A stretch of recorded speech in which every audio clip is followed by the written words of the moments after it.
हर हर महादेव। राधे राधे। कृष्णा कृष्णा। श्रीमद् भगवत गीता अध्याय 6।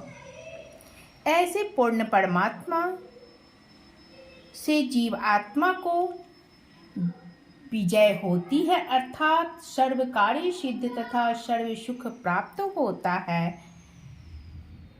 परम गति को अर्थात पूर्ण मोक्ष प्राप्त करता है तथा मन व इंद्रियों पर भी वही विजय प्राप्त करता है।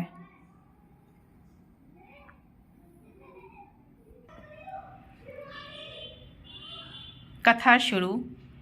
श्रीमद् भगवत गीता अध्याय 6। श्री भगवान बोले, जो पुरुष कर्म फल का आश्रय न लेकर करने योग्य कर्म करता है वह सन्यासी तथा योगी है, और केवल अग्नि का त्याग करने वाला सन्यासी नहीं है तथा केवल क्रियाओं का त्याग करने वाला योगी नहीं है।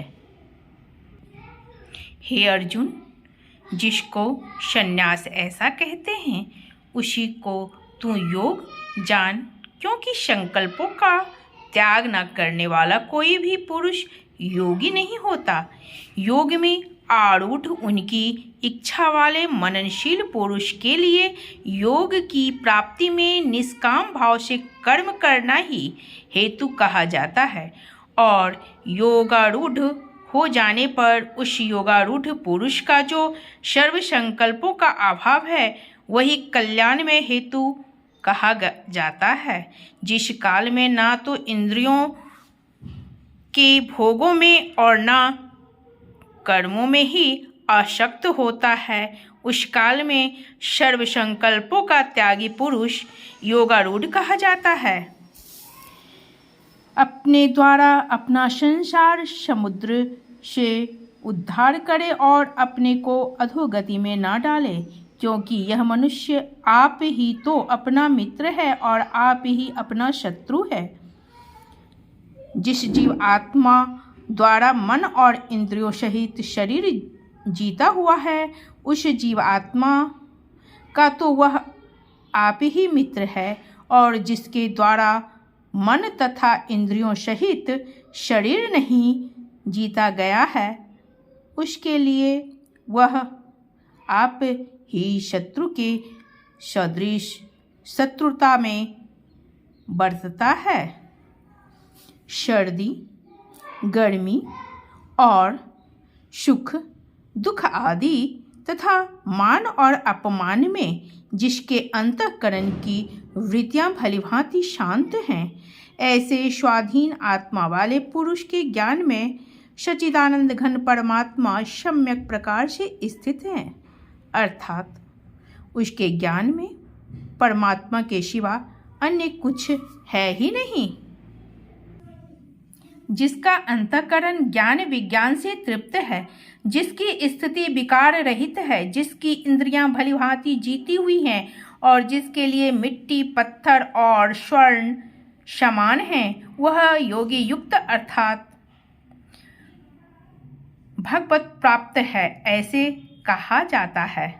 सुहृदय मित्र, बैरी उदासीन, मध्यस्थ द्वेष और बंधुगणों में, धर्मात्माओं में और पापियों में भी समान भाव रखने वाला अत्यंत श्रेष्ठ है। मन और इंद्रियों सहित शरीर को वश में रखने वाला आशा रहित और संग्रह रहित योगी अकेला ही एकांत स्थान में स्थित होकर आत्मा को निरंतर परमात्मा में लगावे। शुद्ध भूमि में जिसके ऊपर क्रमशः कुशा, मृगछाला और वस्त्र बिछे हैं, जो ना बहुत ऊंचा है और ना बहुत नीचा, ऐसे अपने आसन को स्थिर स्थापन करके उस आसन पर बैठकर चित्त और इंद्रियों की क्रियाओं को बस में रखते हुए मन को एकाग्र करके अंतःकरण की शुद्धि के लिए योग का अभ्यास करें। काया, सिर और गले को समान एवं अचल धारण करके और स्थिर होकर अपनी नासिका के अग्रभाग पर दृष्टि जमाकर अन्य दिशाओं को न देखता हुआ ब्रह्मचारी के व्रत में स्थित भय रहित तथा भली भांति शांत अंतःकरण वाला सावधान योगी मन को रोककर मुझ में चित्त वाला और मेरे परायण होकर स्थित होवे। बस में किए हुए मन वाला योगी इस प्रकार आत्मा को निरंतर मुझ परमेश्वर के स्वरूप में लगाता हुआ मुझ में रहने वाली परमानंद की पराकाष्ठा रूप शांति को प्राप्त होता है। हे अर्जुन, यह योग ना तो बहुत खाने वाले का, ना बिल्कुल ना खाने वाले का, ना बहुत शयन करने के स्वभाव वाले का और ना सदा जागने वाले का ही सिद्ध होता है। दुखों का नाश करने वाला योग तो यथा योग्य आहार विहार करने वाले का, कर्मों में यथा योग्य चेष्टा करने वाले का और यथा योग्य सोने तथा जागने वाले का ही सिद्ध होता है। अत्यंत वश में किया हुआ चित्त जिस काल में परमात्मा में ही भलीभांति स्थित हो जाता है, उस काल में संपूर्ण भोगों से अस्पृहारहित पुरुष योग युक्त है, ऐसा कहा जाता है। जिस प्रकार वायु रहित स्थान में स्थित दीपक चलायमान नहीं होता, वैसे ही उपमा परमात्मा के ध्यान में लगे हुए योगी के जीते हुए चित्त की कही गई है।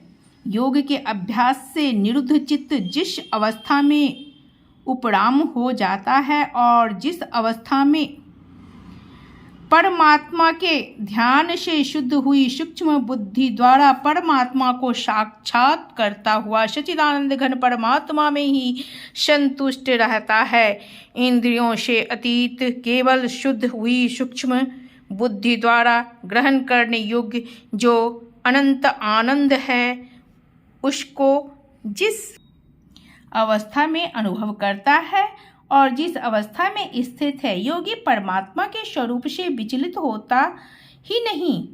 परमात्मा की प्राप्ति रूप जिस लाभ को प्राप्त होकर उससे अधिक दूसरा कुछ भी लाभ नहीं मानता और परमात्मा प्राप्त रूपी जिस अवस्था में स्थित योगी बड़े भारी दुख से भी चलायमान नहीं होता, जो दुख रूप संसार के संजोग से रहित है तथा जिसका नाम ही योग है, उसको जानना चाहिए। वह योग न उकताए हुए अर्थात धैर्य और उत्साहयुक्त चित्त से निश्चय पूर्वक करना कर्तव्य है।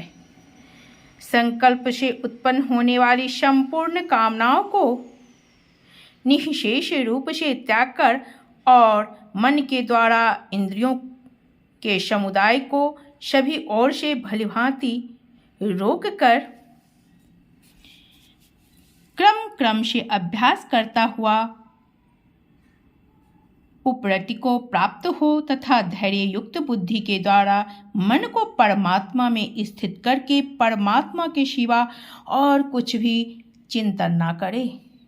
यह स्थिर न रहने वाला और चंचल मन जिस शब्दादि विषय के निमित्त से संसार में विचरता है, उस विषय से रोक कर यानी हटाकर इसे बार बार परमात्मा में ही निरुद्ध करे।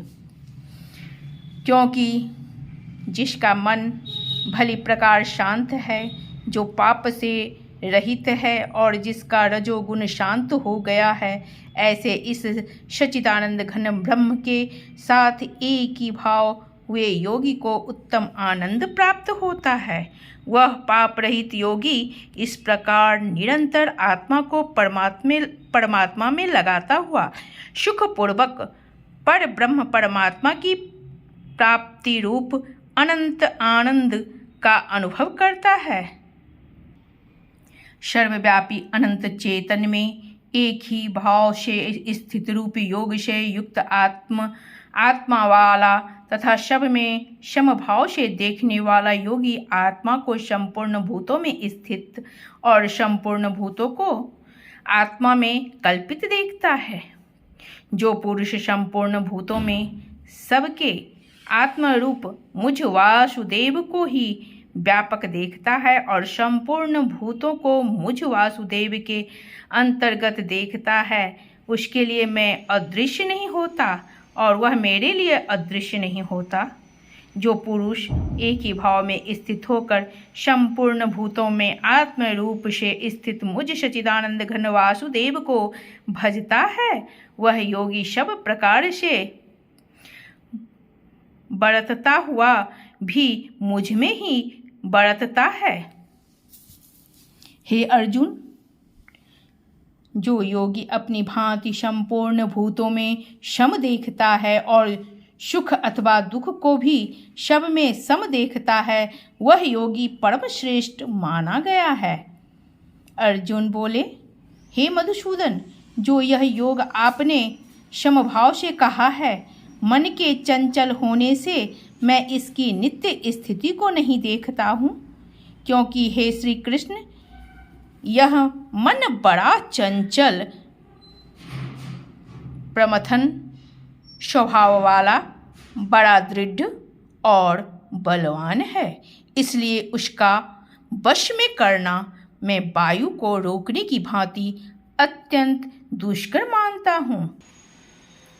श्री भगवान बोले, हे महाभाव, निसंदेह मन चंचल और कठिनता से वश में होने वाला है, परंतु हे कुंती पुत्र अर्जुन, यह अभ्यास और वैराग्य से वश में होता है।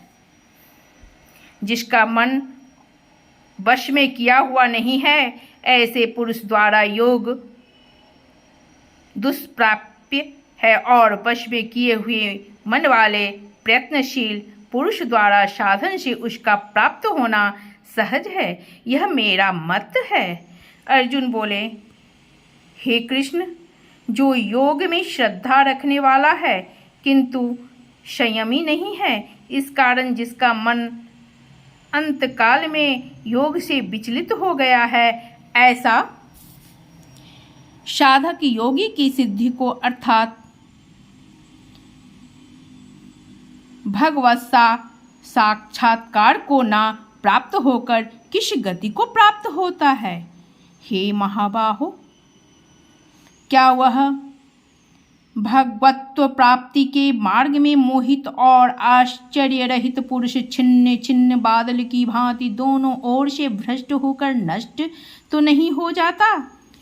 हे श्री कृष्ण, मेरे इस संशय को संपूर्ण रूप से छेदन करने के लिए आप ही योग्य हैं, क्योंकि आपके सिवा दूसरा इस संशय का छेदन करने वाला मिलना संभव नहीं है। श्री भगवान बोले, हे पार्थ, उस पुरुष का ना तो इस लोक में नाश होता है और ना परलोक में ही, क्योंकि हे प्यारे, आत्मोद्वार के लिए अर्थात भगवत प्राप्ति के लिए कर्म करने वाला कोई भी मनुष्य दुर्गति को प्राप्त नहीं होता।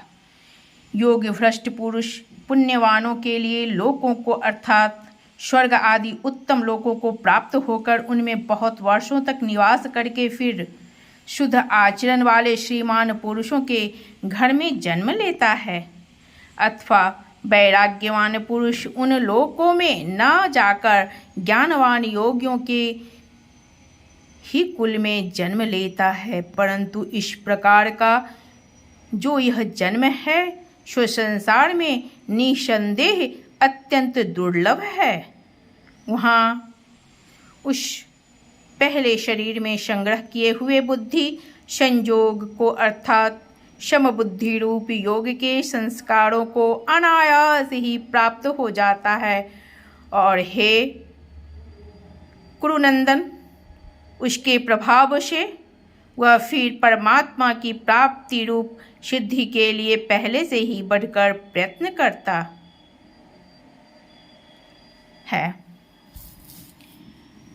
वह श्रीमानों के घर में जन्म लेने वाला योग भ्रष्ट पराधीन हुआ भी उस पहले के अभ्यास से ही निसंदेह भगवान की ओर आकर्षित किया जाता है, तथा समबुद्धि रूपी योग का जिज्ञासु भी वेद में कहे हुए सकाम कर्मों के फल को उल्लंघन कर जाता है, परंतु प्रयत्नपूर्वक अभ्यास करने वाला योगी तो पिछले अनेक जन्मों के संस्कार बल से इसी जन्म में संसिद्ध होकर संपूर्ण पापों से रहित हो फिर तत्काल ही परम गति को प्राप्त हो जाता है।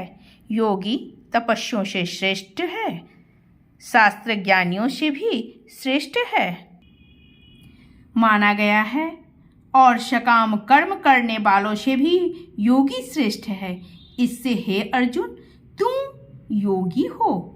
संपूर्ण योगियों में भी जो श्रद्धावान योगी मुझ में लगे हुए अंतर आत्मा से मुझको निरंतर भजता है, वह योगी मुझे परम श्रेष्ठ मान्य है। अध्याय 6। राधे राधे। कृष्णा कृष्णा।